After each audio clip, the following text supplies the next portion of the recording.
बिस्मिल्लाहिर्रहमानिर्रहीम। अस्सलाम वालेकुम। आज हम बात करेंगे दो अहम इशूज़ के हवाले से। इलेक्शन कमीशन के ख़िलाफ़ 2 दिन का टाइम दिया है लाहौर हाई कोर्ट ने, और जो उनकी आइनी ज़िम्मेदारी बनती थी इलेक्शन कमीशन की, आप जानते हैं कि हमज़ा शहबाज को बचाने के लिए जितना कुछ किया जा सकता है वो इलेक्शन कमीशन कर रहा है। और अब जो 5 मेंबरान हैं पाकिस्तान तहरीक इंसाफ के रिज़र्व सीटों पर जो डिसीट हो गए थे, और उसके बाद नए जो 5 मेंबरान की अपॉइंटमेंट थी और उनको अपॉइंट करना था, उनको सिलेक्ट करना था, वो लिस्ट उनके पास है। पाकिस्तान तहरीक इंसाफ ने लिस्ट दे दी है। 3 ख़वातीन हैं और 2 जो अक़लियती मेंबर्स हैं। उस पर इलेक्शन कमीशन ने बजाय इसके कि वो पाकिस्तान तहरीक इंसाफ की उस लिस्ट पर अमल दरामद करता, आज लाहौर हाई कोर्ट में उन्होंने जवाब जमा करवा दिया था और ये कहा था कि अभी हम ये जो मामला है इसको नहीं देख सकते, और जब तक ज़िमनी इलेक्शंस नहीं हो जाते तब तक हम इस मामले को नहीं देख सकते। उस पर लाहौर हाई कोर्ट ने इलेक्शन कमीशन के इस जवाब को रद्द करते हुए इलेक्शन कमीशन को बड़ा हुक्म और फ़ैसला जारी कर दिया है पाकिस्तान तहरीक इंसाफ के हक़ में। उसकी तफसील मैं आपके साथ शेयर करूँगा। जब ये फ़ैसला जारी हुआ तो उसके बाद इलेक्शन कमीशन ने भी नोटिस जारी कर दिए मुख्तलिफ़ जमातों को, उस पर भी हम बात करेंगे। और साथ हम बात करेंगे जो मौजूदा इम्पोर्टेड हुकूमत है, जिस तरीके से महंगाई बढ़ती जा रही है। और एक महंगाई, जैसे इन्होंने पेट्रोल में 30 रुपये महंगा किया और फिर इनकी तरफ से कहा गया कि 1 जून से महंगा होगा, लेकिन 1 जून से महंगा करने की बजाय अब ये 3 को, 4 को या 5 जून को दोबारा महंगा कर देंगे। सुनने में ये आ रहा है कि ये 200 रुपये तक पेट्रोल को लेकर जाएंगे, लेकिन इससे बढ़कर जुल्म ये है कि जो आम लोगों के खाने पीने की चीज़ें हैं, जैसे ऑयल की कीमतें इन्होंने महंगी की हैं, घी की कीमतें जो महंगी की हैं, वो ये बताता है कि ये इम्पोर्टेड हुकूमत आवाम से जीने का हक़ भी छीन रही है। और आवाम के जो बुनियादी हकूक़ हैं, रोटी कपड़ा मकान जिसकी हम बात करते हैं, आर्टिकल 37 की, आर्टिकल 38 की, ये उसकी सरीहन खिलाफ वर्जी है। 1 रुपये, 2 रुपये, 10 रुपये या 20 रुपये इजाफ़ा नहीं किया गया, सैकड़ों रुपये इजाफ़ा किया गया है। और ये जो मैं आपके सामने फ़िगर्स शेयर कर रहा हूँ, ये उन्हीं के अपने जो तर्जमान जियो न्यूज़ है उनकी तरफ से ये जारी किए गए, और ये ऑफिशियल जो हैं 1 किलो घी की कीमत में 208 रुपये इजाफ़ा किया गया है इस इम्पोर्टेड हुकूमत की तरफ से। और यूटिलिटी स्टोर्स पर अब जो घी है वो 555 रुपये मिलेगी, और आप जानते हैं कि जो बाकी स्टोर्स हैं उस पर तकरीबन ये 600 रुपये में जाकर मिलेगी। और ये एक ही वक्त में 208 रुपये का इजाफ़ा कर दिया है। इनको एहसास नहीं हुआ कि गरीब बंदे ने खाना भी पकाना होता है और घी के अलावा वो कैसे खाना बनाएगा। 208 रुपये इन्होंने महंगा कर दिया। फिर जो ऑयल है, कुकिंग ऑयल, उसमें फ़ी लीटर कीमत में 213 रुपये का इजाफ़ा करते हुए जो यूटिलिटी स्टोर्स हैं जहाँ पर नहीं मिलती, जहाँ पर ना घी मिलता है ना ऑयल मिलता है, वहाँ 605 रुपये है, और जो बकिया जो स्टोर्स हैं वहाँ पर 650 तक मिलेगा। तो अब ये चीज़ें बताती हैं कि मौजूदा हुकूमत के पास कोई रास्ता नहीं है सिवाय ये नैब के कवानीन तब्दील करने के, सिवाय ये इलेक्शन कमीशन का जो पूरे का पूरा लॉ है उसका बेड़ा गर्क करने के, EVM के ख़ात्मे के, ओवरसीज़ पाकिस्तानियों का हक़ के वोट ख़त्म करने के। इनके पास कोई और पॉलिसी नहीं है, कोई उनके पास काम करने को है नहीं कि ये आइन और कानून के मुताबिक काम करते और लोगों के मसाइल हल करते।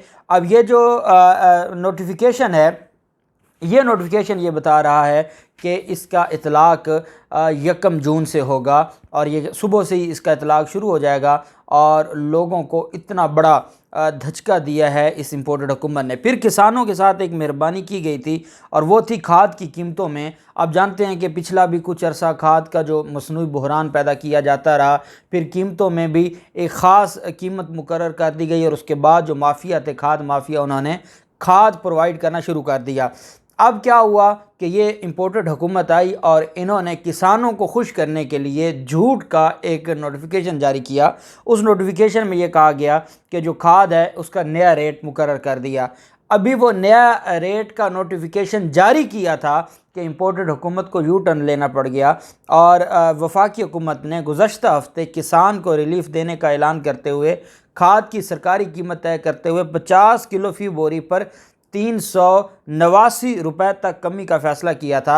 हुकूमत ने इस फ़ैसले का फौरी इतलाक़ करते हुए 7 जुलाई तक खाद की बोरी की कीमत 1768 रुपये मुकर्रर की थी, लेकिन बदकिस्मती से एक हफ़्ता भी पूरा नहीं हुआ कि उन्होंने यू टर्न लेते हुए जो ये नया नोटिफिकेशन था इसको ख़त्म करते हुए दोबारा वो जो रिलीफ़ दिया था वो एक हफ़्ते के लिए रिलीफ़ था, और उसके बाद इन्होंने अपना नोटिफिकेशन ख़त्म करके पुरानी कीमतें बहाल कर दी हैं। जो 289 रुपये का रिलीफ़ दिया था वो सारे का सारा इन्होंने आवाम से वापस ले लिया है।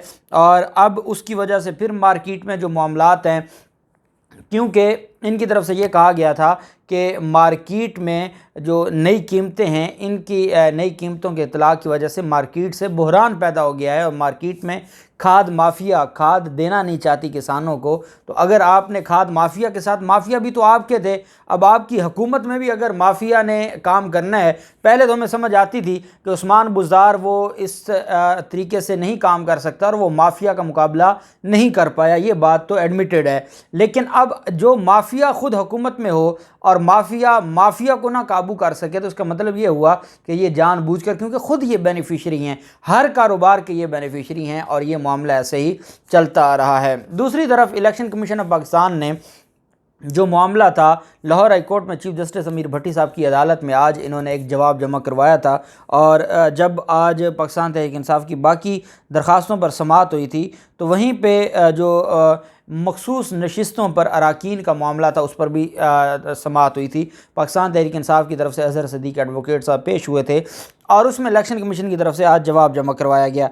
इलेक्शन कमीशन ने आज जवाब में ये कहा कि जब तक ज़िमनी इलेक्शन नहीं हो जाते, ये नून लीग का, जो नून लीग कहती है वही इलेक्शन कमीशन कहता है। नून लीग और इलेक्शन कमीशन का, पहले हम देखते थे कि जो नून लीग थी वो इलेक्शन कमीशन की तर्जमान बन के जो प्रेस रिलीज़ नून लीग की जारी होती थी वही इलेक्शन कमीशन की जारी होती थी। और अब जो नून लीग का अदालत में मौक़िफ़ है वही इलेक्शन कमीशन ने कहा कि जब तक 17 जुलाई की जो भी ज़िमनी इलेक्शन की जो 20 सीटें हैं उस पर जो अनाउंस किया है तारीख़ इलेक्शन की, तो उसके बाद फ़ैसला होगा। अच्छा जी, बाद क्यों फ़ैसला होगा? इस वजह से बाद होगा कि इलेक्शन कमीशन ये कहता है कि 20 सीटों में से अगर पाकिस्तान मुस्लिम लीग नून 10 जीत गई तो फिर इसका मतलब है कि जो मखसूस नशिस्तें हैं वो पीटीआई की 1-2 कम हो जाएंगी, तो बाकी जो हैं वो उसमें से 1-2 मुस्लिम लीग नून को मिल जाएगी। फिर इलेक्शन कमीशन ने कहा कि 2 मखसूस नशिस्तों के लिए, इन 5 में से 2 मखसूस नशिस्तों के लिए नून लीग ने भी अप्लाई किया है। तो इस वजह से पाकिस्तान जो इलेक्शन कमीशन ऑफ पाकिस्तान का ये जवाब था उसको चीफ जस्टिस अमीर भट्टी साहब ने रद्द किया और उन्होंने कहा कि ये आपका काम नहीं है। जब अगर वो 20 लोग इलेक्शन, जब ज़िमनी इलेक्शन होता है वो जीत जाते हैं तो वो फिर बाद में ये ख़त्म हो जाएगा, चेंज हो जाएगा, वो नंबरिंग चेंज हो जाएगी। लेकिन अभी जब आपको रूल्स कहते हैं जो आर्टिकल 224 है और उसका आर्टिकल 6 है, उसके मुताबिक इलेक्शन कमीशन ने मखसूस नशिस्तों पर जो सूबाई असम्बली की मखसूस नशिस्तें हैं उस पर फिर फौर नोटिफिकेशन जारी करना होता है। जब आईन पाकिस्तान इतना क्लियर है तो फिर आप ऐसा क्यों कर रहे हैं और आप क्यों इस सारे के सारे मामले में आइन की और कानून की धज्जियाँ उड़ा रहे हैं? अदालत में जब समाअत हुई तो पाकिस्तान तहरीक इंसाफ और नून लीग की दरख्वास्तें जब इलेक्शन कमीशन ने कहा कि पीटीआई की भी दरख्वास्त आई हुई है और नून लीग की भी दरख्वास्त आई हुई है, तो chief justice Lahore high court ने इलेक्शन कमीशन के वकील से पूछा कि आप क्यों प्रोसेस नहीं कर रहे? अगर आपके पास दरख्वास्तें आई हैं तो आप उसके ऊपर प्रोसेस करें जो आइन और कानून के मुताबिक है कि एटलीस्ट आप फैसला तो करें। आपने वो दरख्वास्तें अपने पास रख के बैठ गए। अब आप जो यहाँ जवाब में कह रहे हैं कि जी अभी नहीं हो सकता, तो फिर ये लिख के इनको दे दें ताकि ये किसी अदालत में तो उसको चैलेंज करने वाले बने। आपने वो अपने पास रख ली हैं। खैर, अमीर भट्टी साहब ने कहा कि अगर कोई पार्टी इलेक्शन कमीशन के पास पेश ना हो तब भी ये ईसीपी का जो है वो उसकी ज़िम्मेदारी है कि वो इस पर फैसला दे।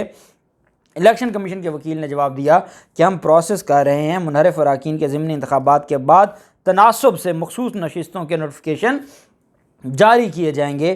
Chief justice Lahore high court ने इलेक्शन कमीशन को हुक्म दिया कि आप 2 जून को जो दरख्वास्तें पाकिस्तान तहरीक इंसाफ की हैं और नून लीग की हैं उन पर आप समाअत करें और इनको 2 जून को उन दरख्वास्तों पर हर हाल में फ़ैसला करें। ये नहीं है कि आप समाअत करें और वो समाअत फिर आप 1 हफ़्ता 2 हफ़्ता नहीं।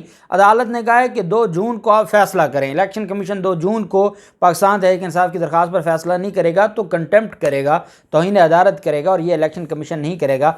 अब इलेक्शन कमीशन देखना यह है कि क्या नून लीग की जिस खिदमत गुजारी में उन्होंने अपना इतना अरसा गुजारा है और वो आज तक जारी है और वो ये नहीं चाहते कि ये 5 मेंबर्स अगर पाकिस्तान तहरीक इंसाफ के आ जाते हैं तो जो इस वक्त असम्बली में मेंबर्स हैं उसमें जो मेजॉरिटी है वो पाकिस्तान तहरीक इंसाफ की हो जाएगी। फिर इनसे कोई पूछे कि आप इन 5 को भी बचा लें, ज़िमनी इलेक्शंस में से अगर 20 में से 10 भी पाकिस्तान तहरीक इंसाफ जीत जाती है तो फिर भी तो ये 1-2 नंबर से ही फ़र्क पड़ेगा। तो आपको इस सारे मामले में जो इन 5 मेंबरान हैं इनके आपको जारी करने पड़ेंगे। अब इलेक्शन कमीशन ने आज के फैसले के बाद फिल फॉर नोटिस जारी किया पीटीआई को भी और नून लीग को भी, और 2 जून के लिए बजाय इसके कि नोटिफिकेशन जारी करता उसने समात रख ली है। इलेक्शन कमीशन ने समात रख ली है और इलेक्शन कमीशन ने कहा है कि 2 जून को अदालत पेश हूँ और बताएं कि अभी कैसे नोटिफिकेशन जारी होंगे, और वो इस सारे मामले पर इस मामले को लटका नहीं सकते। 2 जून को फैसला देंगे, ये लाहौर हाई कोर्ट ने आज अपने फैसले में लिखवा दिया है। अब देखते हैं कि 2 जून को फैसल चौधरी साहब और बाकी जो पाकिस्तान तहरीक इंसाफ की क़यादत है वो जाएगी और क्या मामला बनता है, और फिर उसके बाद ये मामला क्या सुप्रीम कोर्ट में जाता है, इस्लामाबाद हाई कोर्ट जाता है। जो भी तफसील होगी आपके साथ शेयर करते रहेंगे। अल्लाह पाक पाकिस्तान का हामी नासिर हो। बहुत शुक्रिया। अल्लाह हाफिज़। पाकिस्तान जिंदाबाद।